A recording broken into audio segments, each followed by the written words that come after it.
This was about 3 years ago, early January, right in the middle of one of the worst stretches of my adult life.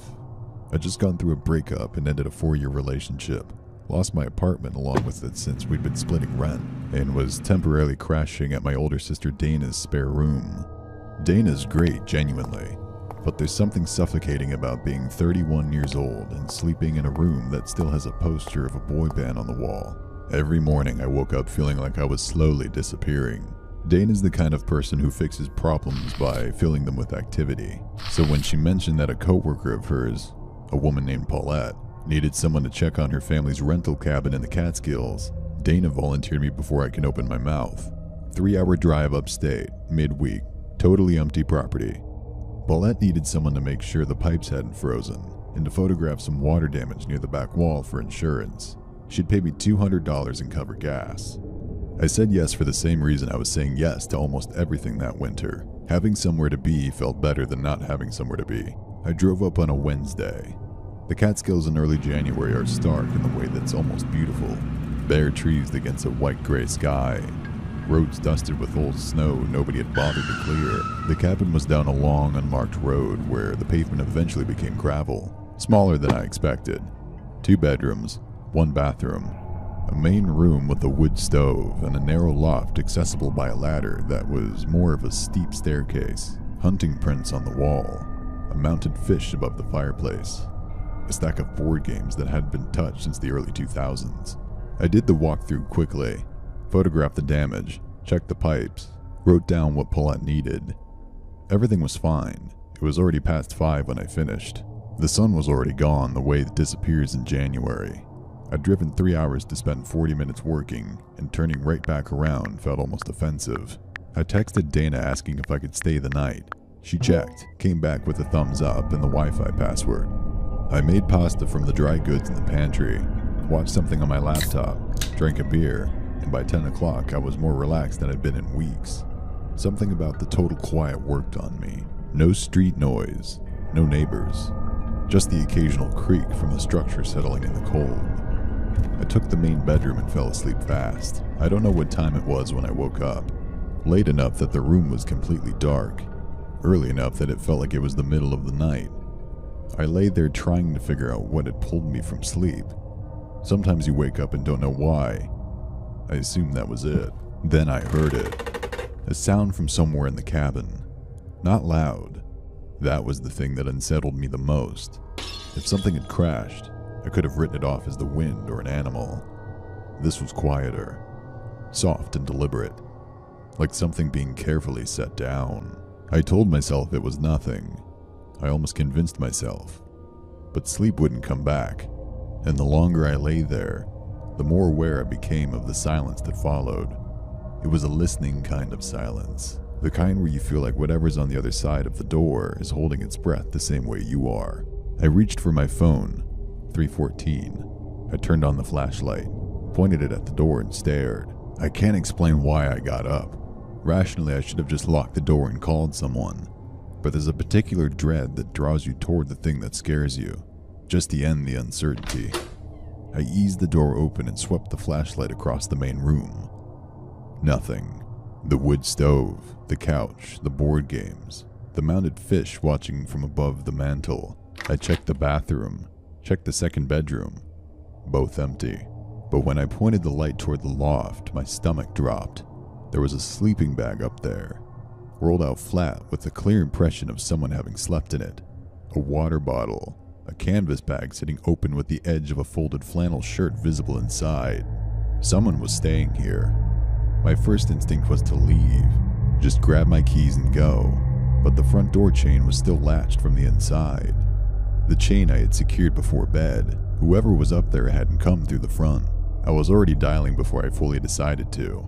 I stepped outside, keeping my voice low. The January air hit me like a wall, the kind of cold that makes your face ache in seconds. I stood in the snow in my socks until the cruiser pulled up with its lights cutting through the dark. 2 officers went in while I waited on the porch. I heard them move through the rooms, heard one go up the loft ladder, then quiet. One came back and told me no one was inside. The loft was empty, and there was an unlocked window up there that had opened on the back slope of the roof, low enough to drop from. One officer went back inside while the other circled the exterior with his flashlight. I followed, arms crossed against the cold. He rounded the back corner and swept his beam up toward the roof line. He stopped walking immediately. I almost walked into him. There was a man on the roof, heavy set, completely still, sitting with his back against the upper slope like he'd been there a while. He was watching us. He didn't flinch when the light hit him, didn't move, didn't speak, just stared down with an expression I can only describe as completely empty, like the light hadn't reached his eyes at all. The officer called up to him. No response. A second round of commands finally got him moving. Slowly, almost lazily. No panic. Like being found was a minor inconvenience. They got him in cuffs without much struggle. He was older than I thought, somewhere in his 50s, with several days of stubble and clothing nowhere near warm enough for January in the mountains. Up close, he was even bigger than he looked on the roof. Broad through the shoulders, thick through the chest. The kind of build that makes you instinctively aware of your own size. He stood between the two officers with his hands cuffed behind him and that same flat, vacant expression. Staring at nothing in particular. Not the ground, not the trees, not me. Just somewhere past all of it. That's what I kept coming back to on the drive home. That face.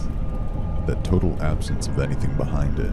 Because I keep thinking about what would have happened if I hadn't called. If I just convinced myself it was nothing and gone back to sleep.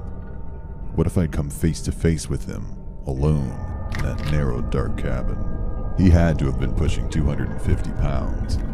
And there was something about the way he moved. Slow, unbothered, unrattled. That told me he wasn't someone who panicked. If we had been alone and things had gone differently, I don't think there's a version of that story where I come out okay. The officers told me he'd likely just been squatting. Remote properties go unchecked for weeks in the off-season, and apparently it's more common than people realize. Someone looking for warmth finds an unlocked window and makes themselves at home. That's probably all it was. A desperate person, a vacant cabin, bad timing. I just can't fully make myself believe it when I think about that face. I want to start by saying I've debated whether or not to share this for a long time. Years, actually. The people involved know about this post and they're okay with it, but I'm keeping names vague out of respect for them. I also want to be upfront. Nothing about what happened was supernatural. It wasn't a ghost story or a monster story. The horror of it was that it was just people, ordinary-looking people doing something deeply, deliberately evil. That's the part that keeps me up sometimes. This was about 6 years ago. I was 24, fresh out of a rough breakup, newly employed at a marketing firm, and in desperate need of something that felt like normal again. My friend Kara, who has always been better at reading me than I am reading myself, suggested a camping trip to a state park, about 3 hours north of us. Nothing extreme. A few nights in a cabin, some hiking, lake swimming if it wasn't too cold. She invited 2 other friends, a woman named Priya and another named Megan. The 4 of us had all met in college and stayed loosely in touch. Close enough to feel like family, spread enough that we had stories to catch up on. The cabin was beautiful, which I wasn't expecting. I think I imagined something closer to a horror movie set.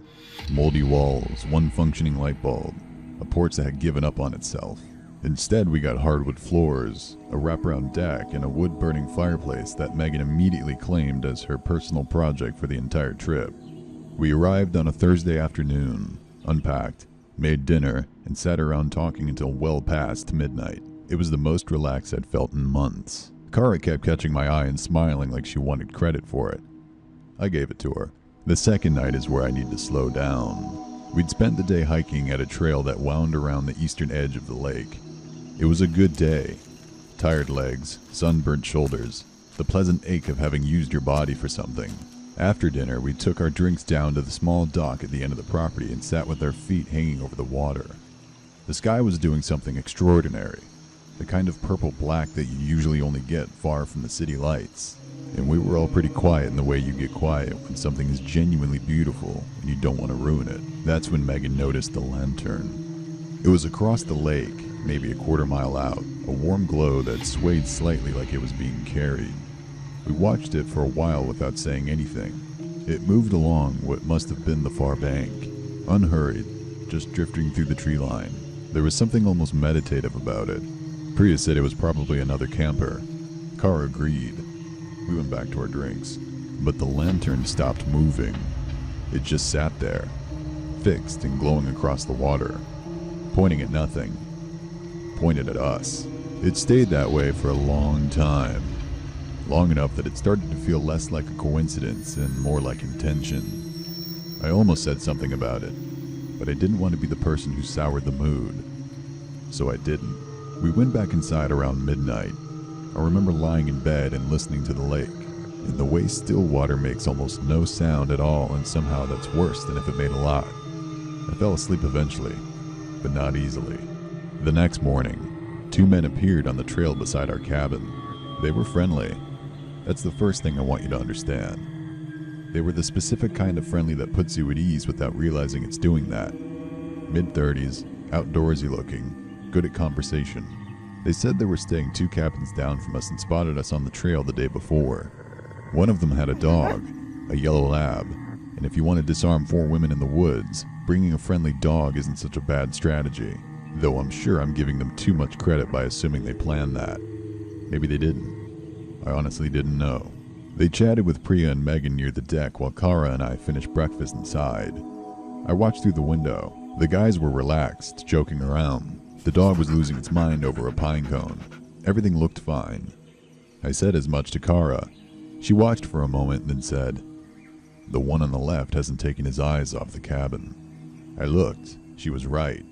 While his friend was focused on Priya and Megan, the other one was just steadily, calmly watching the window, watching us. When he caught my eye, he smiled and gave a small wave, completely unbothered at having been caught staring into someone else's cabin, like he was just taking in the scenery. We said hi. We were polite. They eventually left. That afternoon, Priya noticed the padlock on the small storage shed behind the cabin had been moved. Not broken, just moved. Set down in the grass beside the door latch instead of locked through it. We looked inside. Everything seemed untouched, but none of us could say with certainty how we'd left it the day before. Kara called the park ranger station. They said they'd send someone to look around, but sounded as concerned as someone being told their neighbor's wind chimes were too loud. We made the decision to leave a night early. I want to be clear that nothing dramatic had happened yet. No threats, no confrontation. Nothing we could point to and say with confidence that we were in danger. It was just a collection of small things that each meant almost nothing on their own. The lantern that stopped moving and stayed pointed at our dock. The man who watched our windows. The lock that had been touched. Kara and Megan started packing while Priya and I loaded the car. That's when Priya grabbed my arm and told me not to react. The 2 men were at the edge of the tree line behind the cabin, maybe 80 feet away. They were just standing there, side by side, the dog nowhere in sight, watching us load the car, not talking to each other, not moving, just watching. And it sounds like a small thing, but I want you to really sit with it. They didn't wave. They didn't call out. They made no gesture toward friendliness of any kind. They just stood there at the tree line in the late afternoon light while we put our bags into the car, as if they were waiting to see what we would do next. We got out the car. We drove out. I watched the mirrors for 20 minutes before I stopped shaking. The ranger station was contacted again. The men were identified, questioned, and released. Apparently they hadn't broken any laws. What they did with the storage shed couldn't be proven. The lantern across the lake the night before could have been anyone. The watching could have been written off as coincidence. None of that makes me feel better. Because the thing about this kind of horror is that it doesn't need a crime to leave a mark. It just needs you to understand, in your body, in that primitive wiring beneath your rational thought, that someone was practicing something, that they were close, that they were patient, that the only reason you didn't have a worse story to tell is because you happened to leave because they were ready. My college roommate Devin owns a lake house in upstate New York that his uncle left him when he died. I've heard about the place for years before I ever actually saw it. Devin talked about it in the way people talk about something they're not entirely sure they want. It came up in conversation whenever someone mentioned owning property or getting an inheritance, and he'd kind of shrug and say, "Yeah, I've got this lake house," in a tone that made it sound more like a burden than a blessing. I never pushed him on it. It wasn't until last September that he finally invited me up. The timing worked out. I'd just wrapped up a brutal stretch at work and Devin had a free weekend. His girlfriend bailed on him last minute. Something came up with their family, and he said he didn't feel like going alone. I told him I'd go. Lake house, end of summer, nothing else on my calendar. It was a pretty easy decision. We drove up on a Friday evening and got there just after dark. The house itself was smaller than I imagined, but nice. A 2-story A-frame sitting maybe 30 yards back from the water, surrounded by pine trees that blocked out almost everything. No neighbors visible from the porch, no real road noise, the kind of quiet that sounds louder than noise does when you're used to the city. Devin hadn't been up here in almost 8 months, and it was obvious from the moment we walked in. There was a thin coat of dust on the counters and a coldness to the place that the heat took a while to break through. Not creepy exactly, just empty in a specific way old houses go empty. We kept it simple the first night. Made some food, had a few drinks on the porch, watched the fog roll in off the water around 10. Devin told me his uncle had bought the place in the mid-90s and used it almost every summer until he got sick. After he passed, the property sat in limbo for about 2 years before Devin finally inherited it outright. He'd stayed there twice since then, once by himself and once with a group of friends. And both times he said he'd felt, and he paused here and kind of laughed uncomfortably, like he was being watched. I told him that's just what it felt like to be alone in a quiet place. He nodded like he agreed. Neither of us brought it up again. We went to bed around midnight. Devin took the master bedroom downstairs near the kitchen, and I took the guest room upstairs, which was small but comfortable. Old furniture, a window that looked over the back tree line, a closet with a sliding door that didn't quite close all the way. I noticed that last part before I turned the light off, but didn't think anything of it. It was just the house that had settled.